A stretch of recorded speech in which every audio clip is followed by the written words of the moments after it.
முதல்ல மேச ராசி.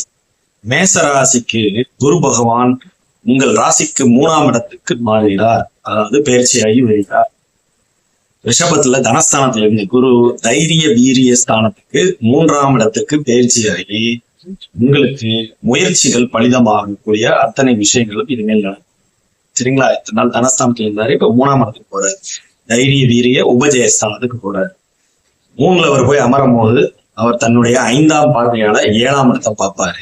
சோ திருமணம் கை கூடுறதுக்கு உண்டான வாய்ப்புகள் உண்டு. திருமணம் கை கூடுறதுக்கு ஏற்கனவே திருமண பந்தத்துல இருக்கிறவங்களுக்கு நல்ல ஒரு வாழ்க்கை துணை மூலமா ஒரு அனுசரணையும் கிடைக்கிறது. வாழ்க்கை துணை மூலமா ஒரு முன்னேற்றம் இருக்குது. வாழ்க்கை துணை மூலமாவே எல்லா ஒரு அனுகிரகங்களும் கிடைக்கிறது. எல்லாம் நல்ல பாக்கியதைகள் கிடைக்கும். அதே மாதிரி உங்களை சுற்றி இருக்கிற சமூகத்தினால் உங்களுக்கு நல்ல பெயர்கள் உண்டாகும். பங்காளிகள், நண்பர்கள், கூட்டாளிகள் இவங்களால உங்களுக்கு நல்ல விஷயங்கள் நடக்கும். சரிங்களா?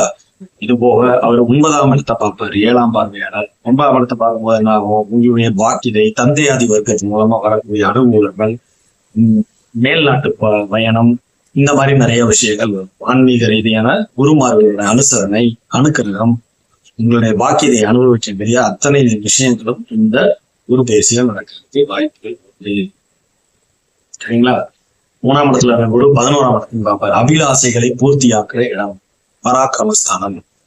ஒன்றுக்கு மேற்பட்ட விஷயங்களை நமக்கு கொடுக்கக்கூடிய இடத்தை குரு பார்க்கிறாருங்கிறது சிறப்பிலும் சிறப்பு. அதுல ராகு வர்றாருங்கிறது ஒரு விஷயங்கள் இருந்தாலும் கூட 11ஆம் இடம் நல்ல இடம் தான். ராகுக்கும் குரு பார்வையில இருக்கிறது சிறப்பிலும் சிறப்பு. சரிங்களா? சோ இந்த குரு பயிற்சி பலன்கள் மேஷத்துக்கு ஒரு நல்ல கொடுத்து வைத்த அமைப்பினே சொல்லலாம்.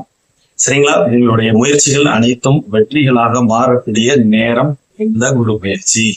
இதுலயும் நான் திரும்ப சொல்றேன், ஜாதகத்துல என்ன சுய ஜாதகத்துல என்ன தசா புத்திகள் போடுதோ அதுக்கு தக்கன மாதிரிதான் பலன் இருக்கு.